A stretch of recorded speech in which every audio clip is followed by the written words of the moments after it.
Em tempos de globalização, a proteção da família precisa ser analisada sob a ótica dos deveres fundamentais. É porque a família contemporânea não é mais compreendida numa estrutura hierarquizada e matrimonializada, mas sim aberta e plural, fundada no afeto e na solidariedade. E por isso, precisa da proteção efetiva dos seus diversos arranjos. A dissertação de mestrado em Direito de Isisbal de Araújo Bastos detalha todos esses fundamentos, hoje aqui no Academia. O dever fundamental de proteção da família. Dimensões da responsabilidade. Dissertação apresentada como requisito final para obtenção do título de mestre em Direito, pelo Programa de Pós-Graduação em Direito da Faculdade de Direito da Pontifícia Universidade Católica do Rio Grande do Sul. Confira também parte da bibliografia base deste trabalho e as teses e dissertações que estão disponíveis no mercado editorial. Para debater a dissertação, convidamos Danilo Porfírio de Castro Vieira, mestre em Direito Civil pela Unesp e doutorando em Filosofia do Direito pela Universidade de Coimbra, e Eliene Bastos, advogada e diretora do Instituto Brasileiro de Direito de Família, o IBDFAM, e também mestre pela PUC de São Paulo. Quero aqui agradecê-los pela presença, por aceitar o convite da TV Justiça para participar da Academia de hoje e, claro, de forma não diferente, a professora Isis, a quem eu peço, inclusive, para apresentar já a sua obra, seu trabalho. Obrigada. É um prazer muito grande estar aqui no programa Academia. Agradeço a presença dos professores, Eliene e Danilo, por estarem aqui para debater meu trabalho. Muito obrigada. Em especial, um agradecimento aos meus pais, Irene e Gabriel, que sempre protegeram a mim e meu irmão no ninho de nossa família, local em que os nós do afeto e da solidariedade continuam cada vez mais resistentes. Então, nessa ideia, o meu trabalho versa sobre o dever fundamental de proteção da família. Eu trabalhei sobre as dimensões da responsabilidade, trabalhando com o aspecto da responsabilidade civil. Esse título diz muito e, ao mesmo tempo, ele silencia. Silencia no sentido de que a temática dos deveres fundamentais, por vezes, na doutrina, fica um pouco esquecida. Se preocupa muito com os direitos e, por vezes, os deveres ficam um pouco num segundo plano, talvez. Claro que existem muitos trabalhos a respeito, mas, de certa forma, os direitos se destacam. Então, por isso, a minha ideia em trabalhar o aspecto dos deveres fundamentais de proteção da família. A epígrafe do meu trabalho, acho que resume muito bem a ideia que eu quis colocar. É uma música do Wilson Simonal, que refere que cada um cumpra com o seu dever. Seja sua tia, seu amigo, seu irmão, cada um cumpra com o seu dever. É exatamente esse o objetivo do meu trabalho, demonstrar a existência de uma tríplice proteção da família, que distribui as funções entre Estado, família e sociedade. Família aqui não no sentido de família fechada, como eu disse, como instituição, e sim na figura dos seus membros, de cada ente que compõe, de cada indivíduo que compõe o grupo familiar. Então, Estado, família e sociedade associados têm o dever fundamental de proteção da família. Sabemos que hoje temos um sistema misto de proteção da família. O sistema constitucional de proteção da família distribui suas funções entre Estado, entre família e sociedade, lá no artigo 227 do texto constitucional. Mas de que família estamos falando? Não podemos pensar mais naquela família do Código Civil de 1916, aquela patriarcal implantada na época do Brasil colônia, em que apenas com o casamento civil, com o matrimônio, se constituía a família legítima. Existia essa expressão no Código passado, tinha a família legítima. O aspecto patrimonial é que importava nesses fundamentos. A família contemporânea ela é plural e aberta, o seu conceito é plural. O marco dessas mudanças foi com a Constituição Federal de 1988 e o Código Civil de 2002 consagrou os princípios lá expostos. Eu costumo dizer que passou-se de uma ideia de exclusão em face dos filhos, né, e toda aquela estrutura, para uma ideia de inclusão. Inclusão de todas as pessoas em estruturas plurais de família. O tipo de família não altera o produto.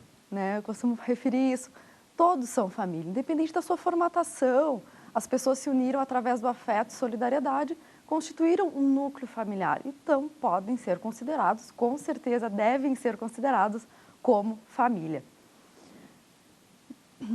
Os diferentes arranjos familiares, como eu referi, na contemporaneidade, necessitam de igual proteção. Essa foi a minha principal preocupação. Referi que todas as famílias precisam de proteção. A característica da família eudemonista, aquela que busca a sua felicidade individual atualmente, a família saiu daquela ideia de instituição para a família instrumento, né, em que a preocupação são com todos os indivíduos que a compõem. Então, a gente pode falar, inclusive, na família democrática, que menciona a professora Maria Celina Bodan de Moraes. Falando em democrática, aquela que compartilha suas responsabilidades, em que as responsabilidades são compartilhadas, talvez seja essa palavra, responsabilidade, a que melhor defina as relações parentais na atualidade. A lei cada vez mais garante aos filhos proteção e liberdades, atribuindo aos pais responsabilidades. Essas responsabilidades são decorrência do princípio da solidariedade familiar. Esse princípio tem por característica a assistência moral dos pais em relação aos seus filhos menores. Não se pode, na contemporaneidade, pensarmos uma família eticamente anoréxica, utilizando a expressão do professor Luiz Edson Fachin, que é aquela família que coloca a sua responsabilidade no outro. Por exemplo, os pais na família colocam na escola a responsabilidade, um exemplo, o bullying escolar. Né? A responsabilidade é tanto da escola como dos pais. Não posso simplesmente passar para o outro uma responsabilidade que é atribuída a mim. Então, foi no Instituto da Responsabilidade Civil que eu encontrei um caminho para fazer valer direitos, né? Para que esses deveres não cumpridos de forma voluntária sejam realmente efetivados. Mas como concretizar esses deveres de proteção? Essa era uma das minhas maiores preocupações. E foi, como eu disse, no Instituto da Responsabilidade Civil, que tem sido considerada como uma reação ao dano injusto, sendo verdadeira fonte de proteção mínima dos direitos fundamentais, que a gente consegue um caminho para a efetivação desses deveres dos pais, deveres entre os cônjuges, todos os deveres que temos elencados no Código Civil.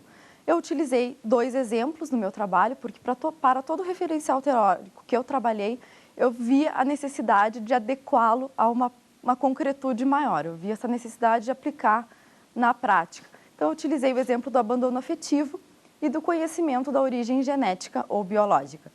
No caso do abandono afetivo, agora com a decisão recente do STJ, da ministra Nancy Andrighi, que com uma frase eu acho que concluiu muito bem o seu voto: amar é faculdade, cuidar é dever. Eu acho que é nessa perspectiva. Os pais têm o dever de cuidar dos seus filhos e têm o dever também de proporcionar convivência familiar, o dever de convivência familiar. Então, nesse sentido, a paternidade responsável já está incluída no texto constitucional, no 226, parágrafo 7º. Então, a partir disso, como diz Rodrigo Pereira da Cunha, nem só de pão vive o homem.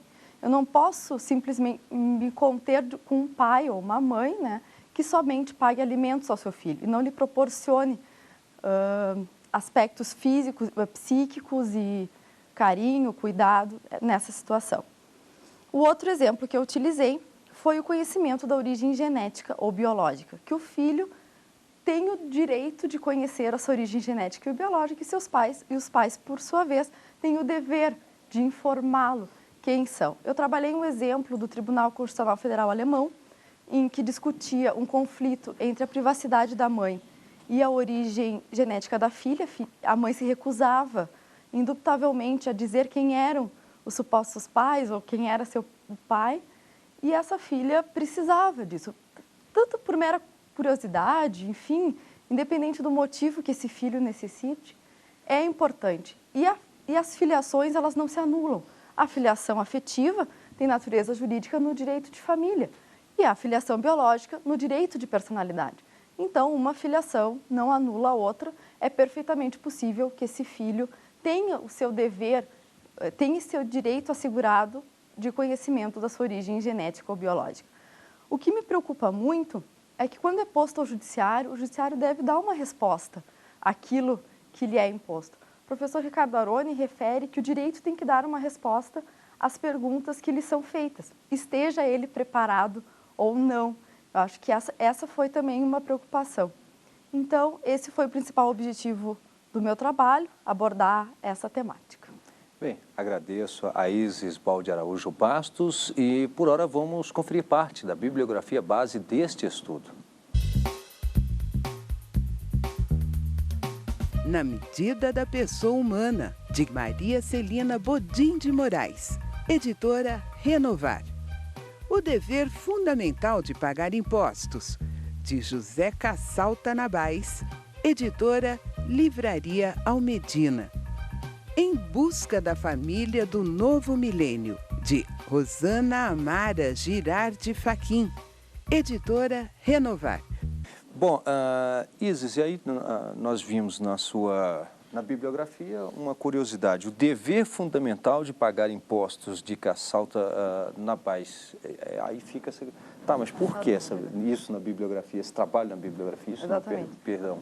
O livro do professor Cassal Tanabás foi fundamental para a análise do dever fundamental, né? A primeira parte do livro do autor faz uma teoria geral do dever fundamental, explicando detalhadamente o dever fundamental especificamente. Bom, tá aí então a explicação. Vamos agora a um pequeno intervalo, em seguida estaremos de volta já na fase de debates. Até já.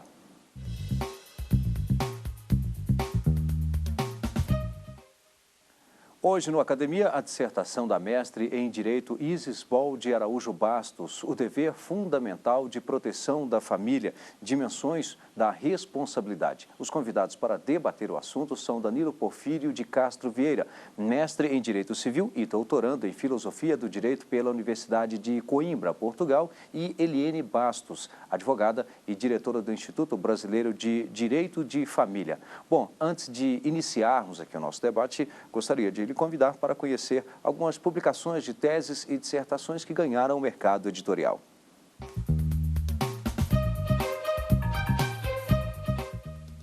Da prescrição administrativa e o princípio da segurança jurídica, significado e sentido. Tese de doutorado de Júlio César Costa da Silveira, Biblioteca Virtual do Centro de Cultura Jurídica da Bahia. Coisa julgada inconstitucional, supremacia da Constituição e colisão de princípios no direito luso-brasileiro. Tese de mestrado de André Ribeiro Leite, editora Juruá. Valor do direito de superfície, orientação para a construção dos contratos de concessão. Tese de mestrado de Yuko Akiyama, Banco de Teses e Dissertações da CAPES. Bem, eu quero aqui convidar a professora Eliene Bastos para dar início ao nosso debate. Obrigado. Eu quero inicialmente agradecer a oportunidade, porque foi de muita gratificação ler o trabalho de conclusão da doutora Isis e ressaltar a importância da pesquisa no que toca à associação que a doutora Isis coloca do Estado, da sociedade, da família, na promoção e na proteção da família e do indivíduo enquanto componente dela. E quando se falou de que o judiciário tem que se manifestar, a gente sabe que efetivamente ele tem que se manifestar, e essa proteção, essa promoção, ela nunca deve ser perdida de vista, muito pelo contrário, ela deve ser, então, vir a pautar qualquer decisão. E para a gente compreender hoje a questão do afeto, que no caso de abandono afetivo, ele necessita, né, ele é o dever, o descumprimento desse dever.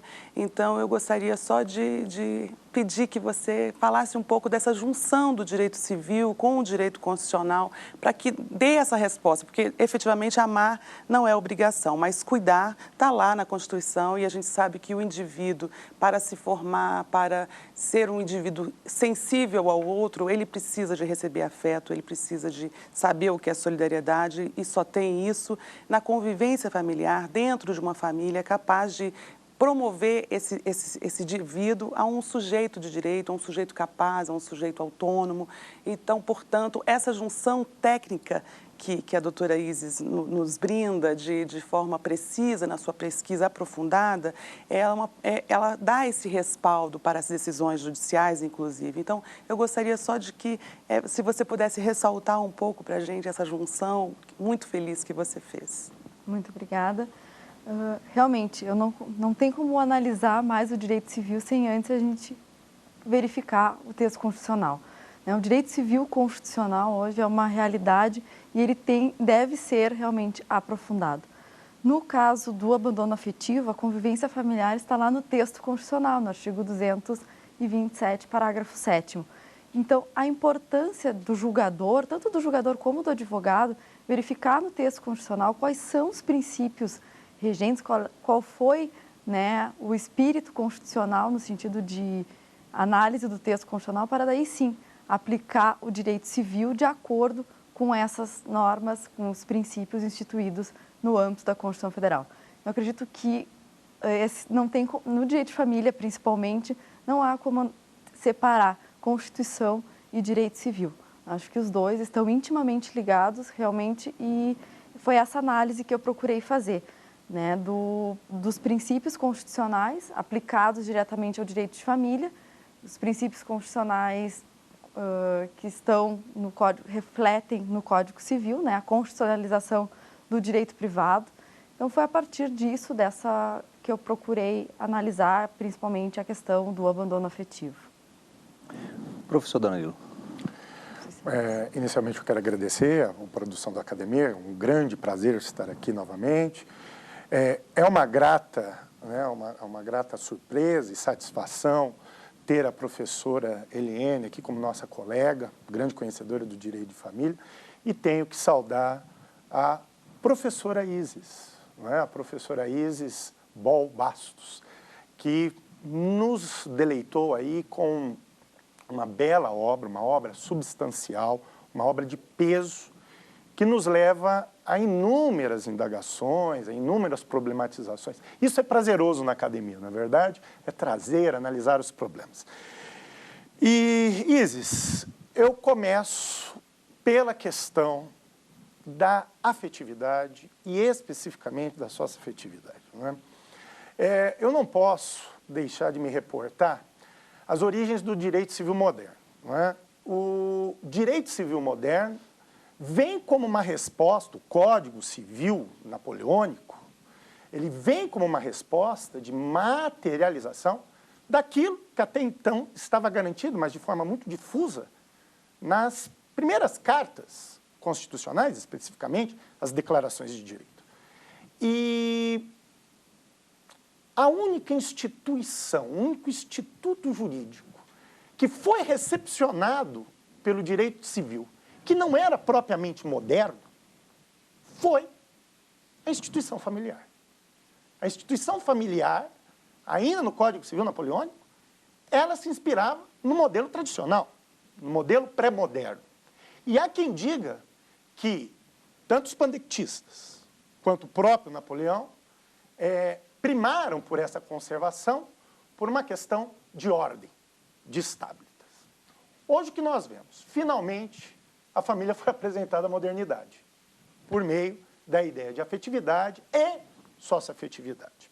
E aí vem a minha pergunta, que você me suscita, não é? No momento que eu leio sua obra. Uma das obras que você traz é uma das obras que eu mais gosto quando eu estudo direito de família, que é o livro do Luc Ferry, Família, Amo Vocês. E aí eu te pergunto, Isis, como o direito pode tutelar amor? Ou melhor, nós estamos falando aqui, de fato, de amor ou de radicalização da tutela sobre a liberdade? Porque quando eu leio Luc Ferry, me parece que a leitura não é o amar, é o escolher e os efeitos da escolha. E a escolha pressupõe liberdade, que é o princípio maior da modernidade. Então, eu gostaria que você me falasse um pouco disso, dessa relação afetividade, escolha e liberdade. Eu acho que essas três estão intimamente ligadas. Não tenho como falar em escolha, em afetividade, se eu não tenho liberdade para me envolver com as pessoas com que eu quero. A família precisa de liberdade. Essas formatações que nós temos hoje, os diversos arranjos familiares, eles só existem em função do princípio da liberdade.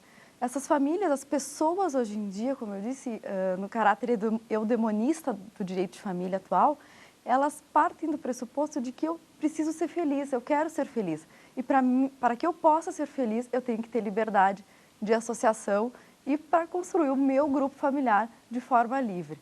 Então é nesse sentido que eu acredito que o Luc Ferry realmente trabalha muito a ideia da liberdade, da escolha, né? A solidariedade também ele aborda nesse livro. Então, estão intimamente ligados. Não existe afetividade sem liberdade. Eu queria fazer uma colocação que eu acho que você abordou bem no seu tema, a questão da responsabilidade, porque é justamente o que o professor está dizendo, assim, a questão da afetividade, da liberdade, ela tá barrada pela responsabilidade, né? Então, você tem a liberdade da formação familiar, mas você também tem a responsabilidade de acordo com as suas escolhas. Então, isso está dentro do direito civil e sobre o enfoque da Constituição, a gente pensa que a Constituição, ela barra, inclusive, essa individualidade. Então, você tem total autonomia da vontade na sua vida privada, você tem total respeito e proteção a isso, a esse princípio, mas ele é barrado no sentido de que você faz as escolhas. A escolha, por exemplo, de criar um filho da sua mulher como se fosse seu, a partir do momento que se estabelece a posse do estado de filho, a socioafetividade ela está presente. Então, a sua escolha de estar ou não naquela função, né? Porque a função paterna e a materna, ela é uma função que a gente sabe que ela da ordem do psíquico. Naquela função, ele está barrado na sua autonomia a partir do momento que ele se separa dessa mulher, de deixar essa paternidade, essa maternidade. Então, isso gera responsabilidade. Então, as escolhas, elas estão barradas, né, segundo a Constituição, justamente por esse dever de cuidado, por esse dever de convivência que está lá esculpido, para que, obviamente, a criança... Porque a Constituição ela colocou como centro do seu foco a pessoa. Poderia ter feito com relação à economia, ao patrimônio, mas não fez. O foco da Constituição é a pessoa humana. E a criança, ela goza de prioridade nesse sentido. Então, quando a gente fala de escolhas, a gente fala de individualidade, a gente fala de autonomia privada, a gente fala do direito civil, ele é imperioso, mas tem algo que barra, que é a nossa Constituição Federal. Inclusive para complementar, novamente eu digo, por trás da feição, a liberdade, tutela da liberdade. E não nos esqueçamos, como o próprio Kant diz, não existe liberdade sem autorresponsabilidade. Uma liberdade que é realmente tutelada pressupõe responsabilidade. E mais uma vez enfatizo, a família finalmente se rendeu ao princípio maior da modernidade, que é a autonomia da vontade. Um comentário? Realmente, existem algumas limitações, até mesmo para que essa responsabilidade em relação aos filhos menores possa ser concretizada, né? Os filhos menores precisam de uma proteção especial, por isso a imposição de determinadas responsabilidades. Eu não acredito que a autonomia da vontade deva ser mais valorizada, a liberdade também. Claro que tudo dentro dos limites da lei, mas por vezes há estatizações talvez um pouco desnecessárias em alguns aspectos, né? Mas a liberdade sem responsabilidade também não tem como... E se tratando das crianças e dos adolescentes, ela deve ser barrada.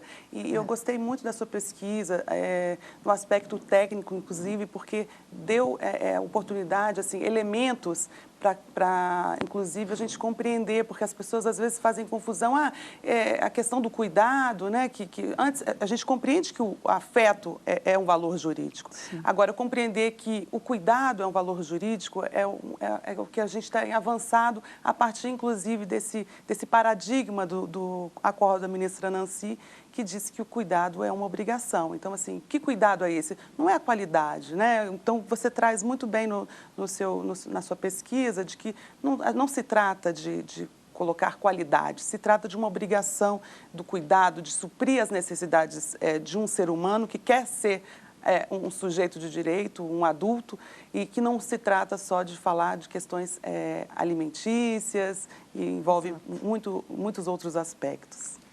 Bem, eu quero aqui mais uma vez agradecer à professora Eliane Bastos, também ao professor Danilo Porfírio, muito obrigado. A professora Isis Bol Bastos, também muito obrigado por sua presença aqui no programa Academia de hoje.